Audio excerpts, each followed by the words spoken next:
Last semester, we looked at secret societies and eschatology, secret history. This semester, we're doing game theory. In this class, I want to connect the two and show you how the world works. Okay?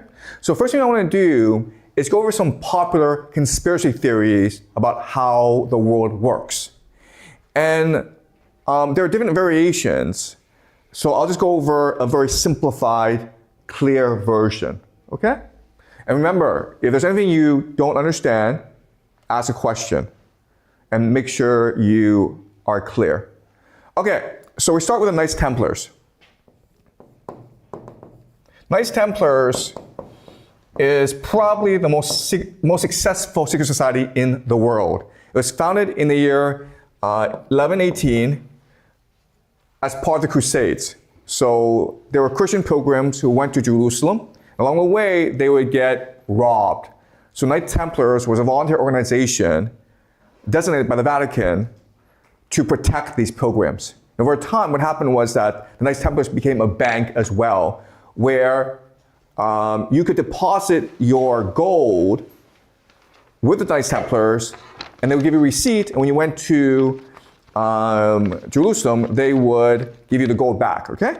So they became a bank, and over time, they became an extremely powerful organization because they were a convergence of politics, military, religion, and finance. And that's why in 1314, the Catholic Church and the King of France made them illegal, okay? They burned their leader, Jacques de Molay, at the stake and accused him of blasphemy for worshiping a false god named Baphomet.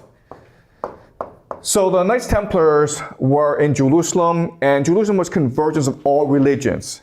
So they started to become curious about different religions and started to engage in Hermetic philosophy, Neoplatonism, Gnostic philosophy, which were all considered heretical by the Catholic Church, okay? So this was a banned organization.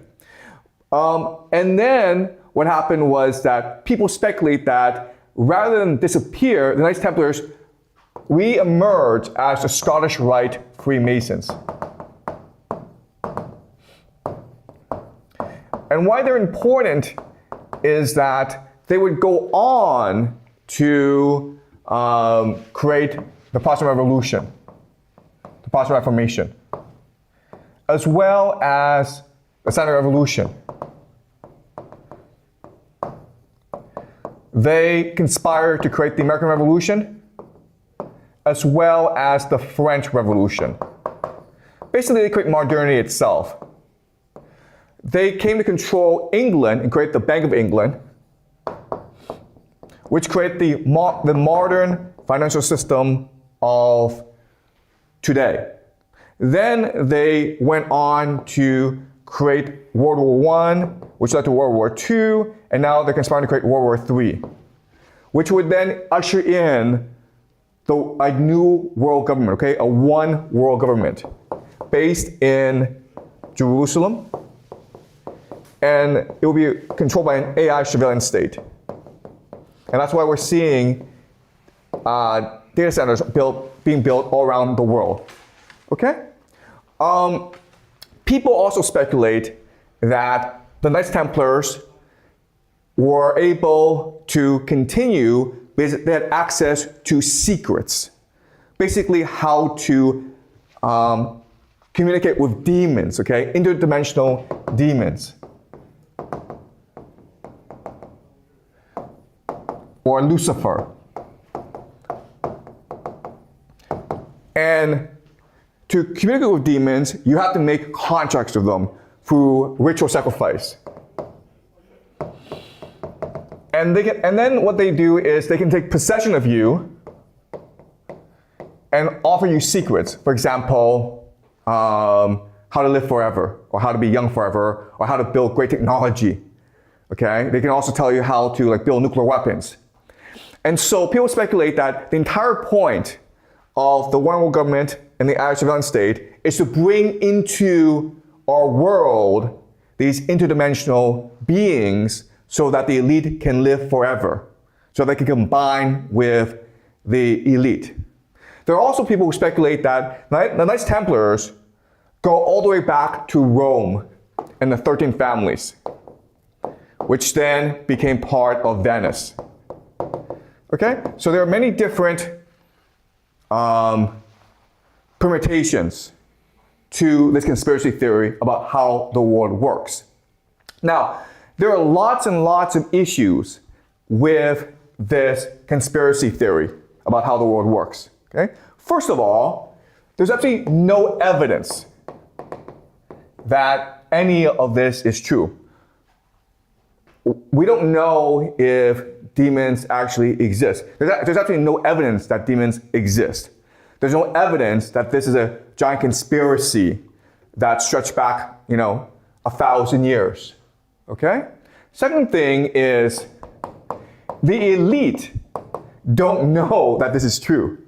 Okay? The people believe this is true, but if you actually go talk to people who have real power, they think this is complete and utter nonsense.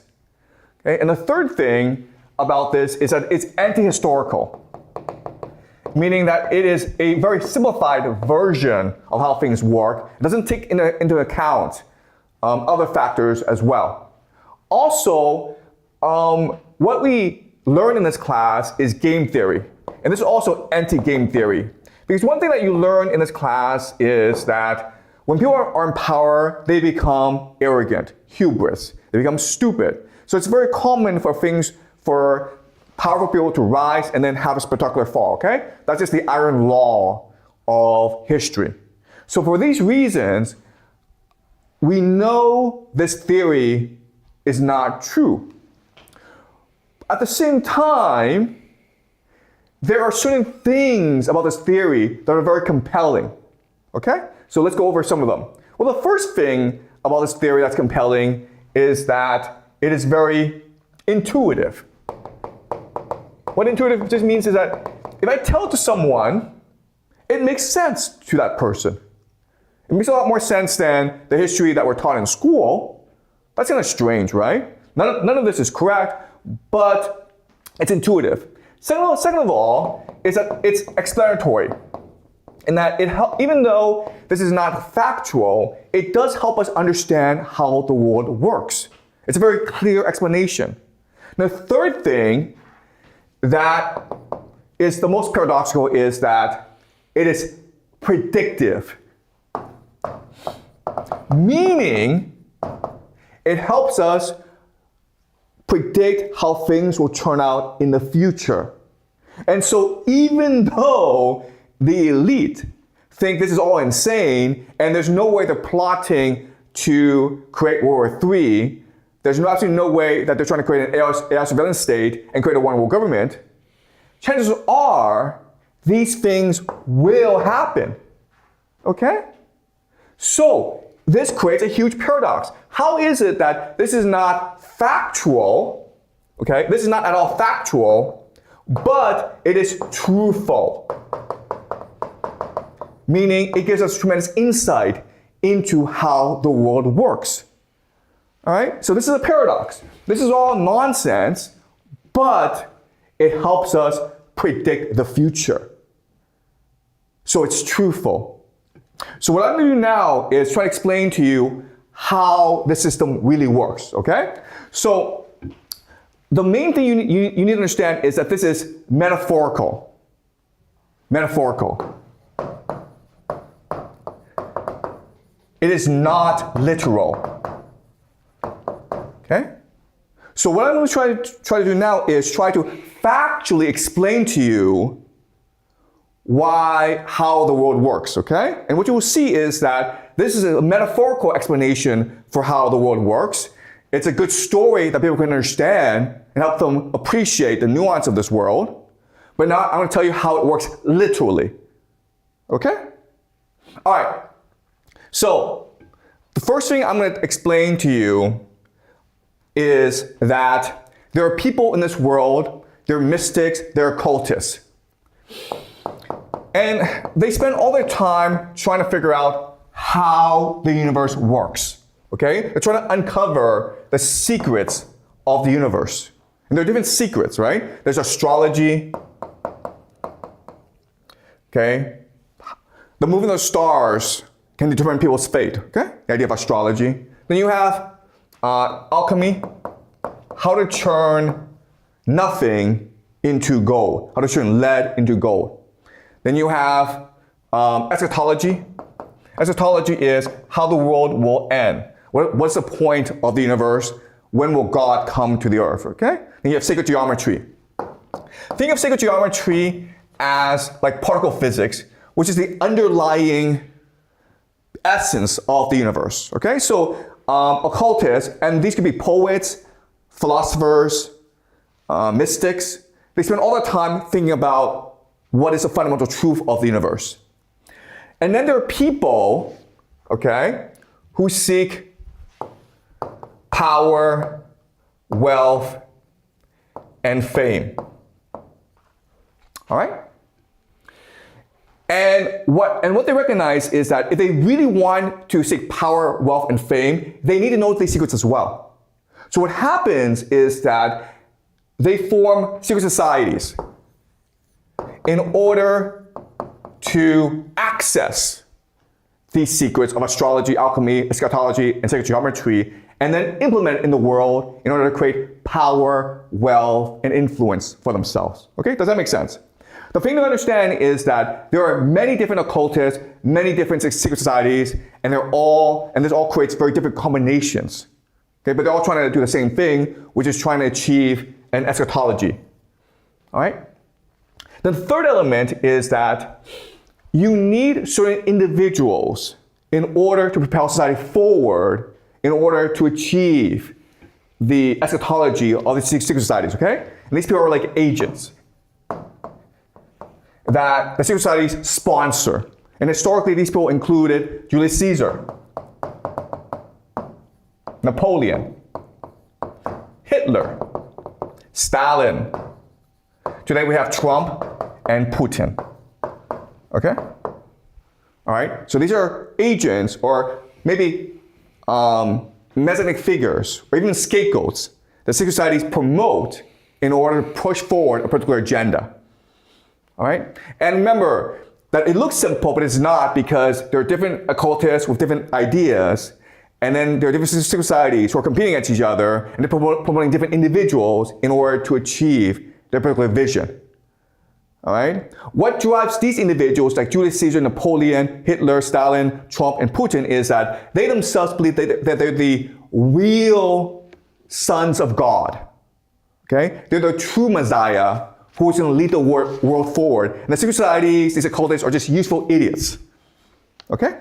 So this is one framework for understanding the movement of history. All right. So now I'm going to go much more specific. Okay? All right. So there's another way to frame this, which is to say that in the world, in society, there are different groupings, okay? So think of politics. Think of finance, science, religion, military.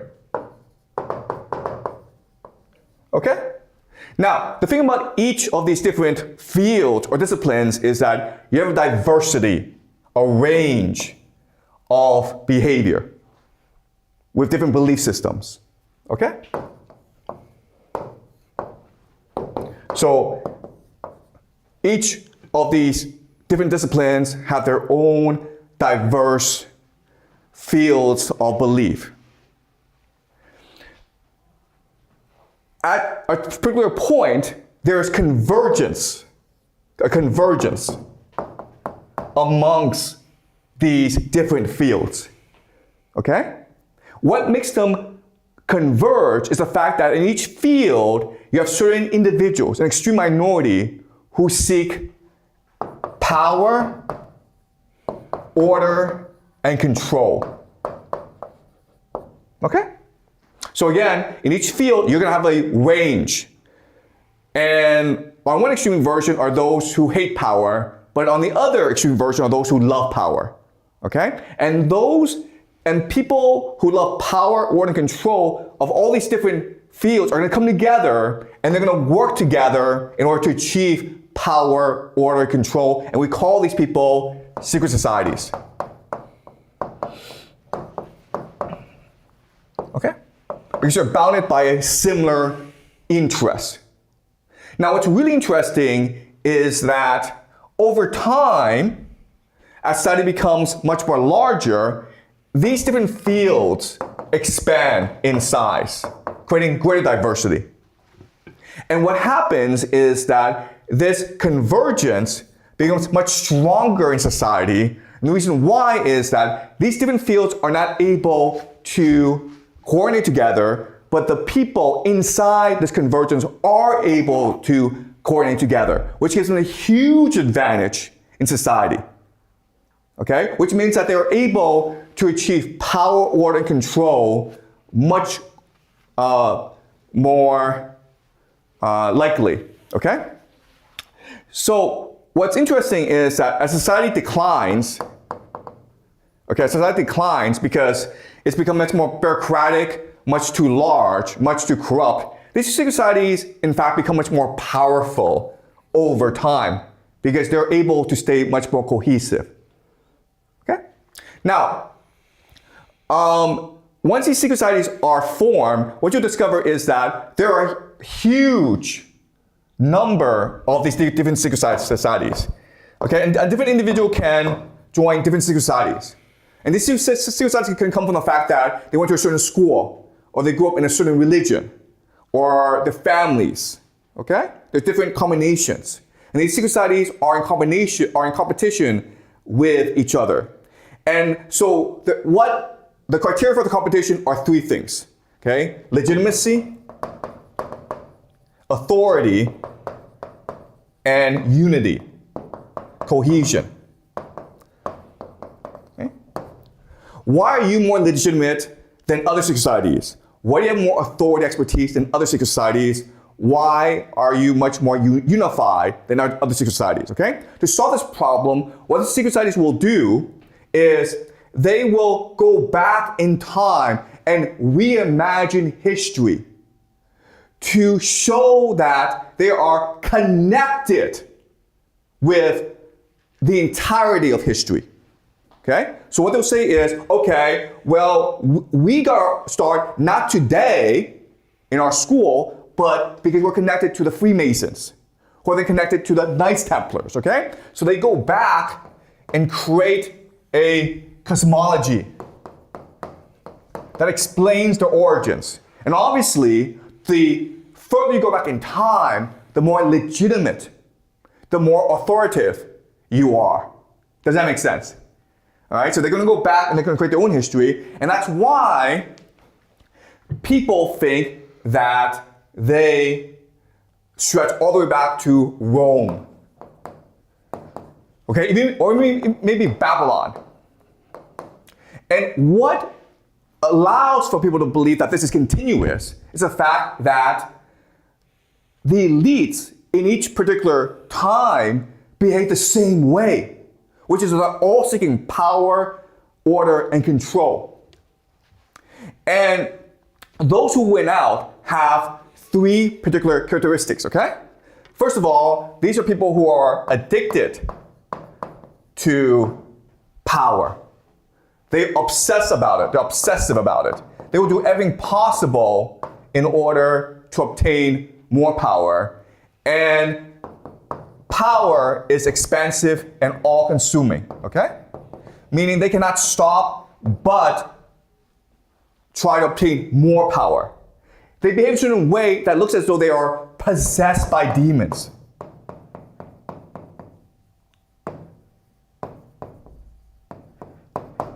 Okay? And in fact, they do worship demons. And the reason why is they think they worship all gods in a search for reason. Okay? They are looking for the greatest secrets of the universe, so they are open-minded. They are looking for all possibilities. They'll worship Lucifer, but they'll also worship Baphomet. They'll worship Osiris. They'll worship Isis. Okay? So now we understand how the world works literally. Throughout history, the elites have behaved the same way. Okay? And even though these elites are fighting with each other, they are moving forward an agenda that consolidates power onto the hands of a few people, which gives the impression that this is all a continuous agenda controlled by a few people. Okay? Does it all make sense, guys? All right? So remember, this is the metaphorical understanding of how the world works. A world controlled by a particular secret society. The Knights Templars, who became the Freemasons, who then became the Illuminati, who control the world today, and they're trying to usher in a one world government, an AI surveillance state, and summon demons into this world in order to live forever, okay? So this is a grand conspiracy. But again, it doesn't explain why we have no evidence, why the elite don't think they're part of this, and why this is anti-historical, okay? But once we transform this into a literal explanation, and this is a literal explanation, this explains everything. Okay? The elite don't think this is conspiracy because they're too busy fighting each other. They're not looking at the grand scheme of things. Whereas the people who are not involved in this game can look at the movement history and can come to an intuitive understanding of how this thing moves. And it's moving towards more control, more order, and more power. Okay? And this helps us explain why the system persists even though the elites will rise and they will fall. Because these elites are already in competition with each other, so what's happening is that certain elites are replacing other elites, but they all have the same agenda, which is more power, more order, more control. Okay, does it make sense, guys? Okay, and that's why we actually read the texts of these secret societies, of these thinkers. They look as though they are building on top of each other, even though they probably have not read each other, okay? People who seek power are very much alike. They're different from you and me in that they're probably psychopaths, okay? All they care about is power, and so powerful people come together in order to create more power for themselves. Okay, does it make sense, guys? Okay, so now what we're going to do is we're going to go over the evidence, okay? So what I want to first do is discuss this man. His name is Albert Pike. And he was born in the year 1809, 1891. And why he's important is that he's considered the grand architect of American Freemasonry. Why American Freemasonry is important is that it's the people who control the American government. 1/3 of all American presidents were Freemasons. Okay, and these people today control the American military, the national security apparatus, the CIA, the FBI. All right, they're not called the Freemasons, but they go back to the Freemasons. So they share the similar ideas of the Freemasons. So Albert Pike was one of the major leaders of the American Freemasons, and he's considered the grand architect, meaning that he built the system and the ideas that underpin modern-day American Freemasonry today. His most important work is called Morals and Dogma. And it's basically the standard textbook of American Freemasonry, okay? So we're going to look at a few passages from Morals and Dogma. And I know they're a bit long, but it's very important for us to understand how they think, okay? So I'm going to read the first part, and then Alan, if you could help me read this part, okay? So I'll read the first part. The rough ashlar, okay, this is the ashlar, guys, which is a stone, is a people as a mass, rude and unorganized. So society is diverse, it's chaotic, and we, the Freemasons, our objective in life is to create order out of chaos. The perfect ashlar, okay, or typical stone, symbol of perfection, is the state. The purpose of government is to create order out of chaos, to perfect humanity. The rulers deriving their powers from the consent of the governed, the Constitution and laws speaking the will of the people. The government, harmonious, symmetrical, efficient, its powers properly distributed and duly adjusted in equilibrium. Okay, so think of society as a forest. No, a forest is chaotic. There are diseases in a forest. It could burn down. What we really want to do is create a temple of stone that is perfect, that is eternal, that is divine. Okay? We want to burn down the forest and build a temple with our bare hands. I know God was the one who created the forest, but God willed us to perfect his work. If we delineate a cube on a plane surface, okay, we have visible 3 faces and 9 external lines drawn between 7 points. The complete cube has 3 more faces, making 6, 3 more lines, making 12, and 1 more point, making 8. As the number 12 includes the sacred numbers 3, 5, 7, and 3 times 3, or 9, is produced by adding the sacred number 3 to 9, while its own 2 figures, 1 to the unit of monad and duad, added together make the same sacred number 3. It was called the perfect number, and the cube became a symbol of perfection, okay? So this is God. What we're trying to do is we're trying to create God on earth. And how do we know it's God? Because it is perfection itself. How do we know it's perfection? Because of mathematics, geometry, okay? Geometry is a language of God. Once you understand geometry, you understand how God thinks. So the cube is perfect, so we want to turn society into a cube. In fact, we want to turn everyone into a cube. And how do we do so? Artificial intelligence, guys, okay? Artificial intelligence. Okay, all right, so again, the idea is we want to read them in order to understand the essence of their thinking. Okay, so let's now move on, okay? Can you read, Alan? Nevertheless, Masonry, which is morality and philosophy, must not cease to do its duty. We never know at what moment success awaits our efforts. Generally, when most unexpected, nor with what expect or efforts are or are not to be attended. Succeed or fail, Masonry must not bow to arrow or succumb under discouragement.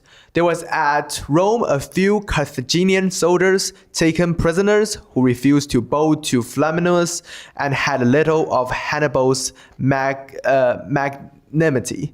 Masons should possess an equal greatness of soul. Masonry should be an energy, finding its aim and effect in the ameliorations of mankind. Socrates should enter into Adam and produce Marcus Aurelius. In other words, bring forth from the man of enjoyments, the man of wisdom. Masonry should not be a mere watchtower, built upon mystery from which to gaze at ease upon the world, with no other result than to be a convenience for the curious, to hold the full cup of thought to the thirsty lips of men, to give all the true ideas of deity, to harmonize conscience and science, are the province of philosophy. Morality is faith in full bloom. Contemplation should lead to action, and the absolute be practical. The ideal be made air and food and drink to the human mind. Wisdom is a sacred communion. It is only on that condition that it ceased to be a sterile love of science, and becomes the one and supreme method by which to unite humanity and arouse it to concerted action. Then philosophy become religion. Okay, so Freemasonry is the ultimate religion. Why? Because it encompasses all previous religions, including Egyptian Hermetism, okay? Including the Greek mystery cults of Pythagoras, including the Kabbalah. Okay, so it has scoured the entire history and found the best ideas of humanity and put them together to create Freemasonry. And the ultimate goal is for each of us to become a stone, stoic, unrelenting, perfect faith. And then if we put all of humanity together and we're all stones, then we can create the perfect temple of God. Okay, we can create God on earth. So imagine a pyramid, and we're all stone in the pyramid. And we all have responsibility to become that stone through faith, through practice, through reflection, okay? So Socrates should enter into Adam and produce Marcus Aurelius. So the height of humanity is reflection and reason, where we surrender our emotions to geometry. Okay? All right, let's keep on going. All right, so does it all make sense so far? All right, let's keep on going. All right, can you read, Alan? Man owed it to himself to be free. He owed it to his country to seek to give her freedom or maintain her in that possession. It made tyranny and usurpations the enemies of the human race. It created a general outlawry of despots and despotisms, temporary and spiritual.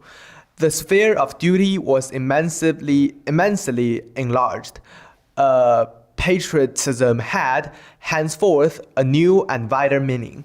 Free government, free thought, free conscience, free speech. All these came to be inalienable rights, which those who had parted with them or been robbed of them, or whose ancestors had lost them, had the right summarily to retake. Unfortunately, as truth always become perverted into falsehoods, and are falsehoods when misapplied, this truth become the gospel of anarchy, soon after it was first preached. Masonry early comprehended this truth and recognized its own enlarged duties. Its symbols then came to have a wider meaning, but it also assumed the must of stone masonry and borrowed its working tools, and so was supplied with new and apt symbols. It aided in bringing about the French Revolution, disappeared with the Gironist, was born again with the restoration of order, and sustained Napoleon. Because though emperor, he acknowledged the right of the people to select its rules, and was at the head of nation, refusing to receive back its old kings. Okay, stop. Okay, all right. Okay, great. Okay. So what he's doing, what Albert Pike is doing, is trying to explain the eschatology of Freemasonry, okay? The eschatology is this. We want to create an empire of reason, okay? What he calls a holy empire of reason. And for that, we must create revolutions around the world, okay? And what he's doing is he's trying to say that this is a crusade, and we go back to the time of the Knights Templars. And we were the ones who brought about the French Revolution and created Napoleon in order to achieve this holy reason of empire. Okay? So what he's doing is he's going back into history and rewriting history to show that the Freemasons were the end point of history, the natural evolution of the Knights Templars. Also, what he's trying to tell people is that we do things in secret because before we were the Knights Templars, the French and the Catholic Church hunted us down. So we had to disguise ourselves under stone masonry, okay? So that's why we took the guise of the Freemasons, because the Freemasons were just a workers' guild who built temples. And we took their shape in order to protect ourselves and then to try to promote our mission in secret. Okay? All right? So this is why people believe that the Freemasons come from the Knights Templars. What this is really doing is it's trying to bring legitimacy and authority to the Freemasons by reimagining history as a movement towards Freemasonry. It doesn't make sense, guys. Okay? So he talks about how the Freemasons not only created the French Revolution, but they brought about Napoleon in order to try to create a one world government. Okay? And that failed, but if Napoleon failed, don't worry, America will succeed. This is another passage we will not read, but he talks about how the Freemasons actually created conditions for the French Revolution, and it conspired for generations, for decades, in order to avenge the death of their lost leader, Jacques de Molay, in 1314. Okay? So the Freemasons think centuries ahead, and they plan decades in advance. And again, this is all to create legitimacy and authority for their movement. This is a rewriting of history. None of this is true. Okay? All right, let's continue. All right, can you read, Alan? The degree of rose is devoted to and symbolizes the final triumphs of truth over falsehood, or of liberty over slavery, of light over darkness, or life over death, and of good over evil. The great truth it inculcates is that notwithstanding the existence of evil, God is infinitely wise, just, and good. And though the affairs of the world proceed by no rule of right and wrong known to us in the narrowest of our views, yet all is right, for it is a work of God. And all evils, all miseries, all misfortunes are but as drops in the vast current that is sweeping onward, guided by Him to a great and magnificent result, that at the appointed time He will redeem and regenerate the world, and the principle, the power, and the existence of evil will then cease. And this will be brought about by such means and its instruments as He chooses to employ, whether by the merits of a Redeemer that has already appeared, or a Messiah that is yet waited for, by an incarnation of Himself, or by an inspired prophet. It does not belong to us as Masons to decide. Let each judge and believe for himself. In the meantime, we labor to hasten the coming of that day. Okay, the degree of the roles. Okay, the idea here is that the Freemasons and Knights Templars were so successful because they were a secret society, but first and foremost, they were a company. They were a hierarchy. Okay? So they were like a triangle. And to climb the hierarchy, you have to constantly reinvent yourself. You have to adopt new ideas. And based on your performance, based on your ideology, they will promote you to a new rank, okay? So in Scottish Rite Freemasonry, there are 33 ranks. And you just climb up higher and higher. And each time you climb the rank, they will teach you a new way of understanding the world. And based on your fluidity, based on your mental flexibility, you'll climb higher and higher, okay? So they're trying to train you into a mastery of knowledge. Okay, and that's why they're so successful. All right, can you read, Alan? Let us, in order to understand this old thought, first follow the soul in its descent. The sphere or heaven of the fixed stars was that holy region, and those Elysian fields that were the native domicile of souls, and the place to which they reascended when they had recovered their primitive purity and simplicity. From that luminous region that the soul set forth, when it journeyed toward the body, a destination which it did not reach until it had undergone 3 degradations, designated by the name of death. Okay, stop. Okay, all right. So this passage just shows you that the Freemasons are trying to incorporate all philosophies, including the Kabbalah, the Gnosticism, and Hermetic philosophy, okay? And as a result, they try to be complete, okay? So their main advantage is in their completeness, meaning they have an explanation for everything.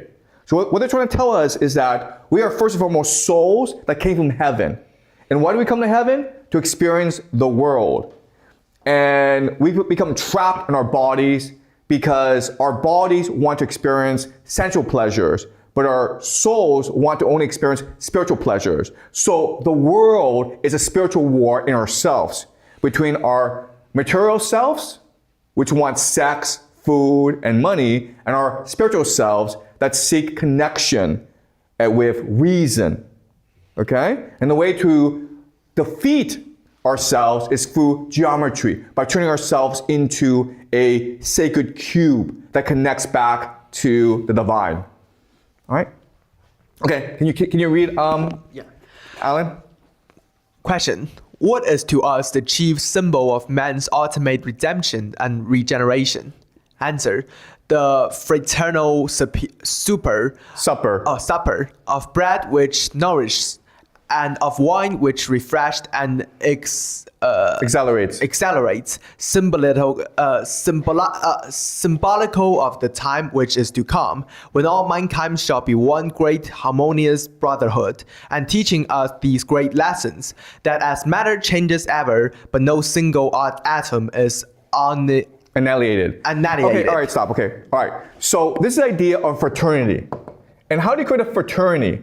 Well, the simple way is to engage in a supper together, okay? Just like Jesus in the Last Supper, and to share communion, okay? Is that a communion? So that you all feel connected with each other. But over time, because there are certain elements of the Freemasons, Knights Templars, who want power, order, and control, they engage in more extreme practices.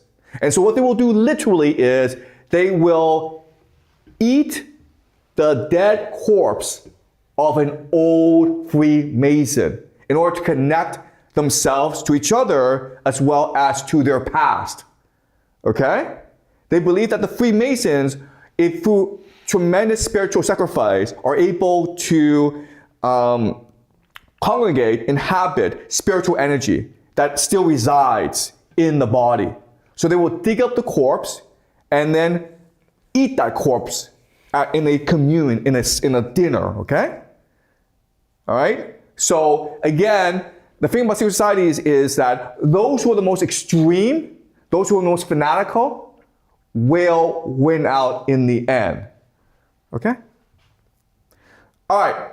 So can you continue? Yeah. You have heard more than one definition of Freemasonry. The truest and the most significant you have yet to hear, it is taught to the entered apprentice, the fellow craft, and the master, and it is taught in every degree through which you have advanced to it is. It is a definition of what Freemasonry is, of what its purposes and its very essence and spirit are. And it has for every one of us the forces and sensitivity of a divine law, and impose on every one of us a solemn obligations.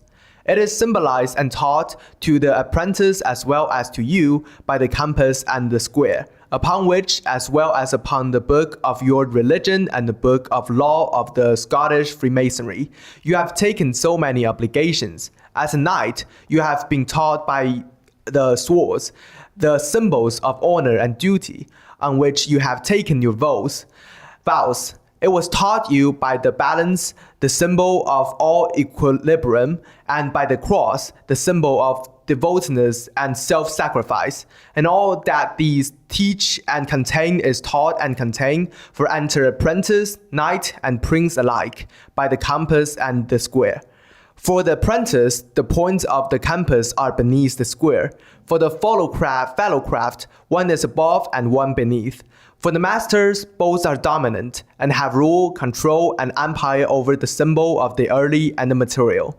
Freemasonry is the subjugation of the human that is in man by the divine, the conquest of the appetites and passions by the moral sense and the reason, a continual effort, struggle, and welfare of the spiritual against the material and sensual. That victory, when it has been achieved and secured, and the conqueror may rest upon his shield and wear the well-earned laurel, is the true only empire. Okay, the truly holy empire of reason, okay? So let me explain to you the symbolism of Freemasonry. This is the compass. Okay, what does the compass do? The compass sets the boundaries. It rules, right? This is a square, okay? The square limits, okay? So the idea is that when you first join Freemasonry, you have to focus on the square, which is your own spiritual alchemy, okay? To discipline yourself, to focus yourself, to learn how to be ruled, okay, by the compass. Then you reach a point where you must rule yourself. So you must teach others how to be disciplined, how to be focused. And then you reach a point when you combine the square and the compass, which is you lead the Freemasons to control the whole world to create the holy empire of reason. All right? So according to different ranks, you see the symbol in a different way. All right, the G, what does the G stand for? Well, there are three different interpretations, okay? It stands for geometry, of course, because of the square and the compass. It stands for God, or Gnosticism, or Grand Architect, okay? So what the Freemasons believe is that there is a God, but he created this world for us to perfect by ourselves, then God left us. So he's the architect, but that means that we have a responsibility to renovate and perfect the world that we live in, okay? But there's also people who believe that the G stands for the generative principle, okay? So there's male and there's female. The female is a productive principle, the thing that gives birth. The male is a generative principle, the thing that energizes the female. Okay? So what's interesting is that if you put all this together, you put generative principle, generate plus geometry, what you get is God. Okay? And what does generative and geometry equal? It equals AI, artificial intelligence. So at the very beginning of Freemasonry, there was an impetus, a desire among them to prove that they could be God by creating life itself. All right? In the beginning, they called this golems. But now, if you think about it, that's why they want to create AI. To prove that they can be God themselves. Once you create AI, then you perfect the world. Okay? So that is Freemasonry. And you can see how it gives rise now to artificial intelligence. I'm not saying that they plan for artificial intelligence. What I'm saying is that the people in charge now of artificial intelligence, including people like Sam Altman, Peter Thiel, Larry Ellison, Elon Musk, they can now go back to this tradition and basically appropriate this tradition in order to justify their AI surveillance state. All right? Okay, so now let's move on. This is Zbigniew Brzezinski. And he was National Security Advisor to Jimmy Carter, okay? Who was President of the United States. And he's a founder of something called the Trilateral Commission, which basically tries to implement American grand strategy in the world. And this was funded by David Rockefeller, who obviously was one of the wealthiest, most powerful Americans to ever live. So this is a very powerful individual. And we're going to read certain writings from his book, Between Two Ages. And when we read it, you'll see how similar it is to Albert Pike. Now, I don't think that Zbigniew Brzezinski read Albert Pike. And he himself is probably not a Freemason. But again, you don't have to read Albert Pike. You don't have to be a Freemason to think like them. These are all people obsessed with power, control, and order.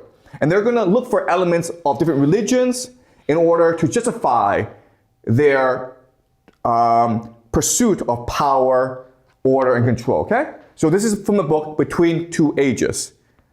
Can you read, Alan?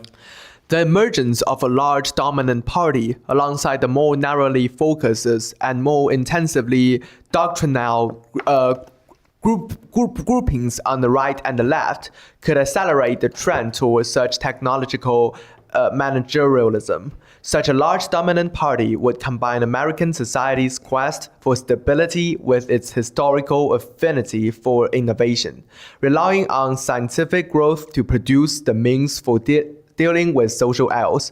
It would tap the nation's intellectual talent for broad target planning and exploit the existence of doctrinal groups by using them as social barometers and as sources of novel ideas. Persisting social crisis, the emergence of a charismatic personality, and the exploitations of mass media to obtain public confidence would be the stepping stones in the piecemeal transformations of the United States into a highly controlled society. In different ways, both the doctrinarian and the conservative might find the temptations inherent in the new techniques of social control too difficult to resist. The inclinations of the doctrinal left to legitimize means by ends could lead them to justify more social control on the ground that it serves progress. The conservatives preoccupied with public order and fascinated by modern gadgetry would be tempted to use a new technique as a response to unrest, since they would fail to recognize that social control is not the only way to deal with rapid social change. So this book is written about 1970s, okay? This is like 40, 50 years ago. What's amazing about this paragraph is that it perfectly describes America today. This is not just a prophecy, it's almost like a plan, okay? So let me explain what he's saying. He's saying that democracy is problematic. Why? Because it always leads to polarization. You're always going to have different factions within this democracy who are going to fight each other. And eventually, you're going to reach a point where they actually refuse to get along. That's what's happening in America today between the left and the right, between the Democrats and Republicans, okay?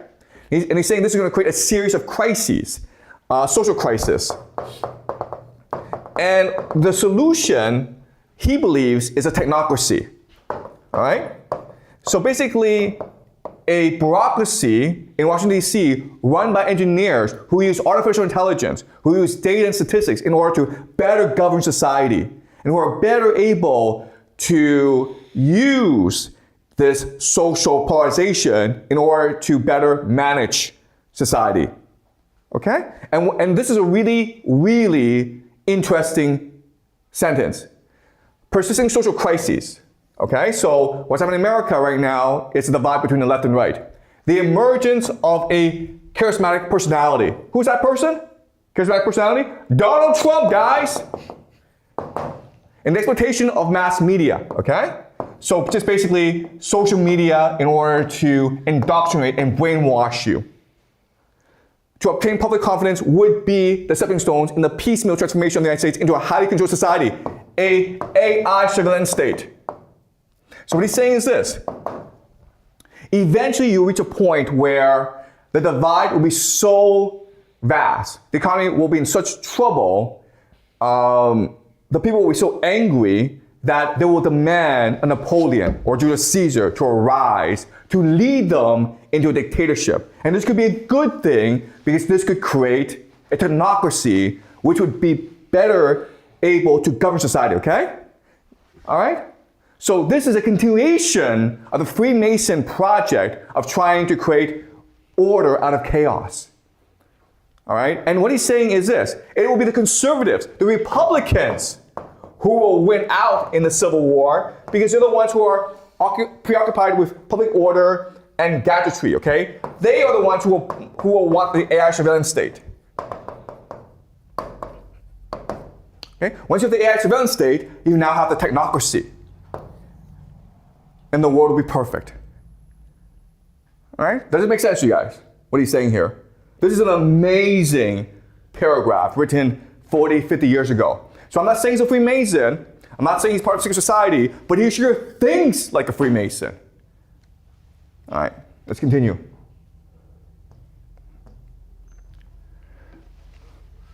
All right, can you? Yeah. It was a frontier tradition that stirred the American imagination, created a society of movement and growth, and gave American its integrative myth. Scientific explorations, including exploration of space, has become the functional equivalent of Americans' frontier tradition, and such endeavor is immediately relevant to the educational and scientific attainment of the country. Okay, stop. Okay, can you just read the last paragraph? Okay. To many Americans. To many Americans, contemporary liberalism offers neither principles nor progress. The crisis of American liberalism is hence both a crisis of confidence and of historical relevance. Okay, so what he's saying here is that democracy was a historical accident. It was good for America before, but in the future, liberalism will probably be a bad thing, okay, because it's too divisive. Okay? So what's the solution then? Well, this is the solution. Can you read, please? Yeah. That is why... Can you read slower, please, Alan, okay? You don't have to rush. Yeah. Okay, just read slower. Keep on going. That is why Marxism represents a further virtual and creative stage in the maturing of man's universal vision. Marxism is simultaneously a victory of the external, active man over the inner, passive man, and a victory of reason over belief. It stresses man's capacity to shape his material destiny. Finite. Okay, stop. Okay, all right. So this is an amazing passage, okay? This is the guy who was National Security Advisor to Jimmy Carter. At this time, this is the height of the Cold War. America is fighting a war with the Soviet Union. And the National Security Advisor of the United States to Jimmy Carter says that democracy is bad, Marxism is good. Okay? Marxism is good. Why? Because it is the end point of history. The French Revolution was about promoting reason over emotion. Marxism is a natural progression of the French Revolution. Marxism is what promises a victory of reason over emotion. Okay? So what is the AI surveillance state? Ultimately, it is techno-Marxism. Okay? That's what they want. They want communism. National Security Advisor to Jimmy Carter, one of the most powerful Americans in the world, want Marxism. Why? Because Marxism, communism, is the implementation of the ideas of Freemasonry in our world. All right? Okay. Is this clear, guys? All right. Mr. Jiang. Yes?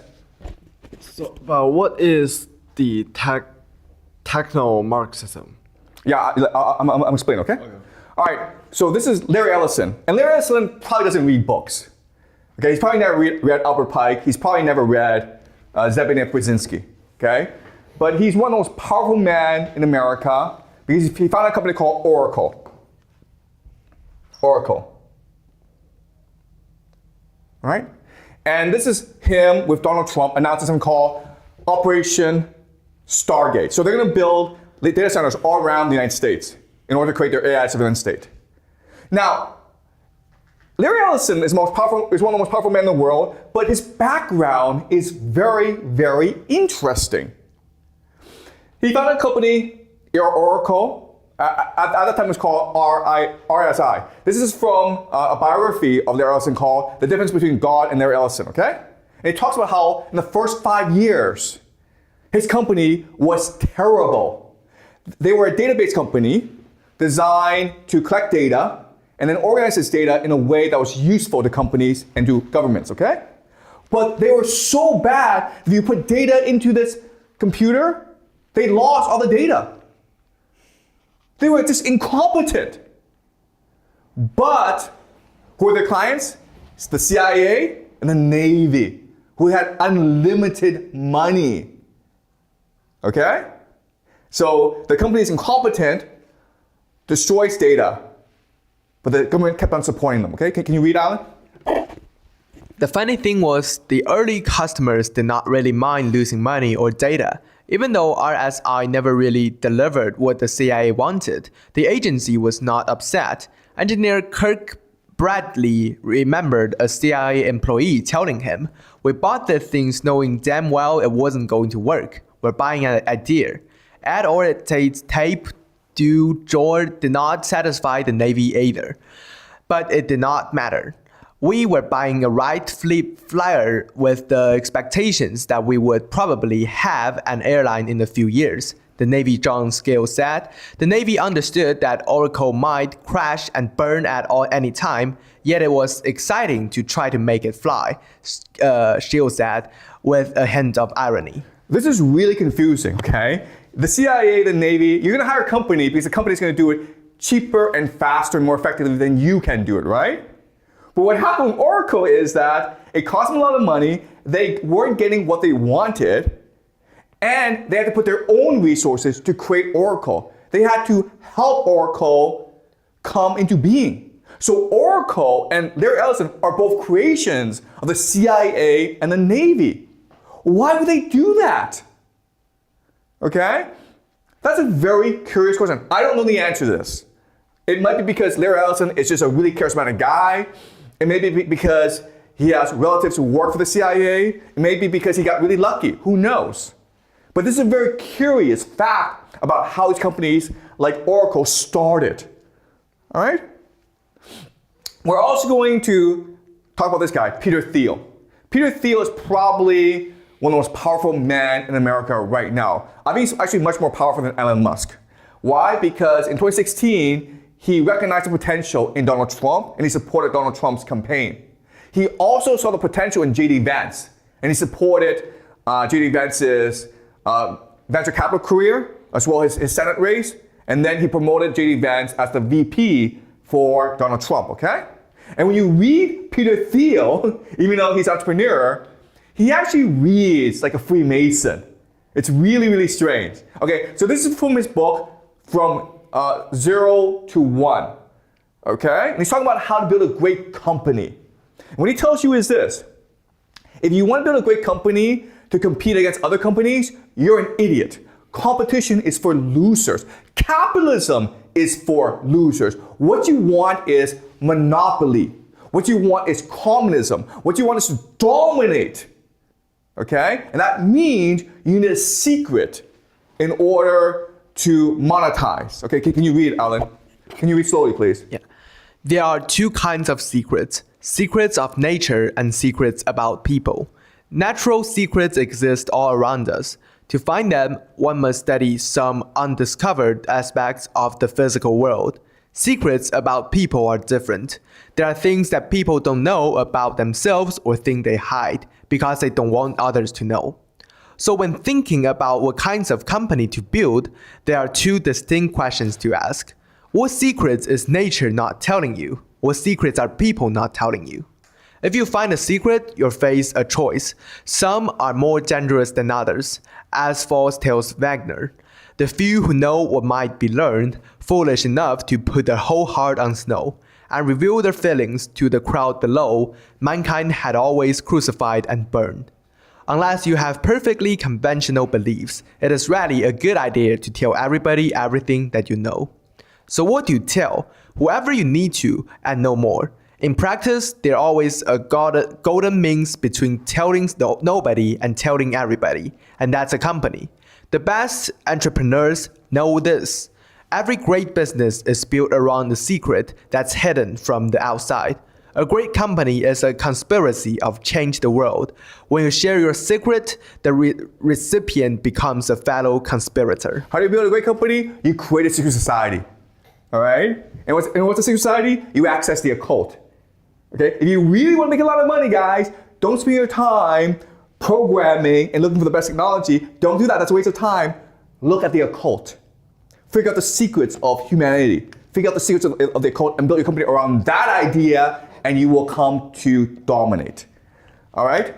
So he's very clear about this, okay?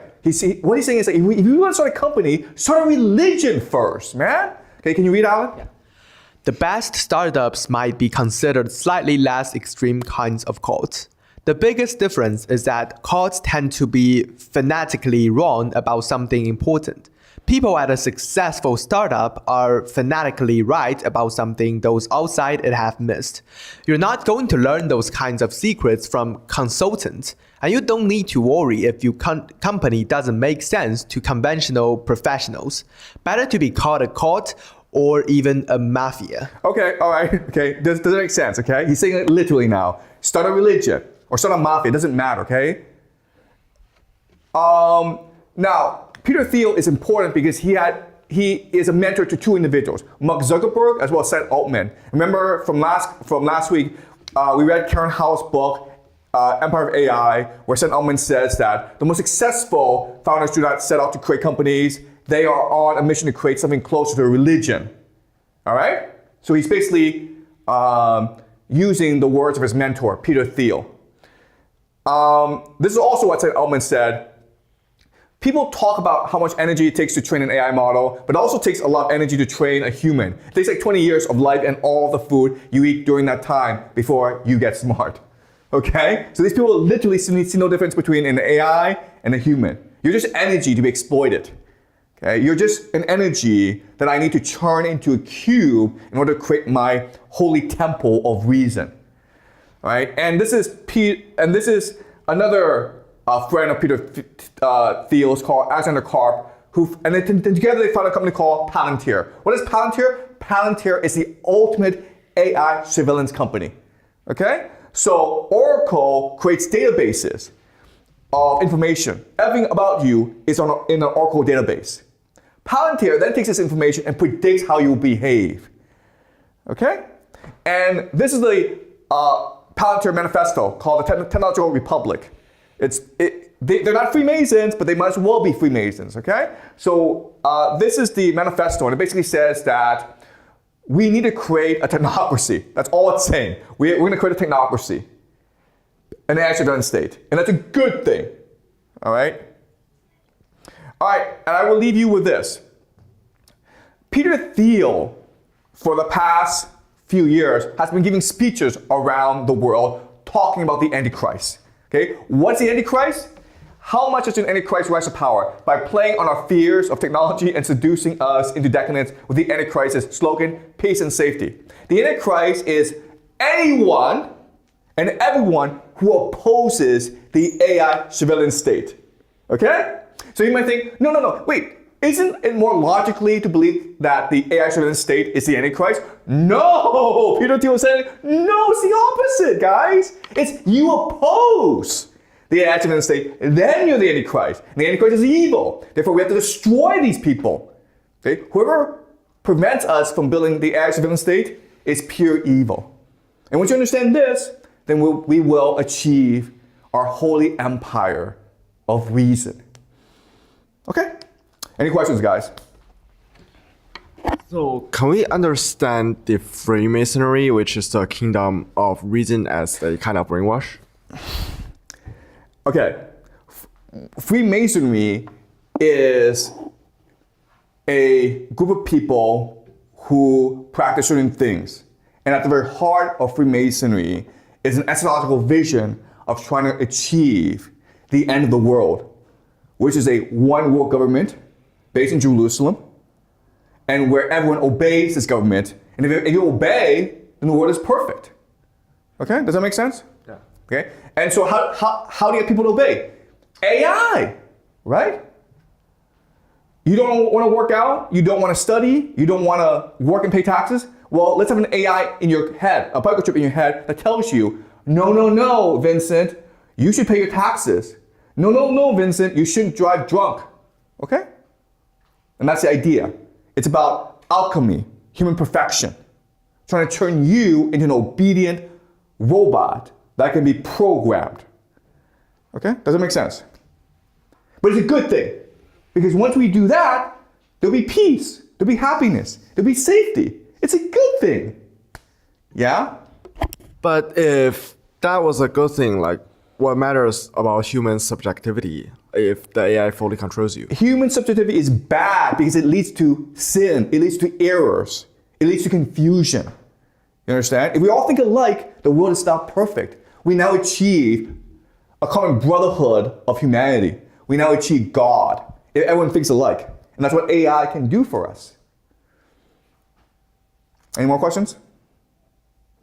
Okay, so Putin is coming to Beijing tonight. So on Thursday, we'll discuss Putin.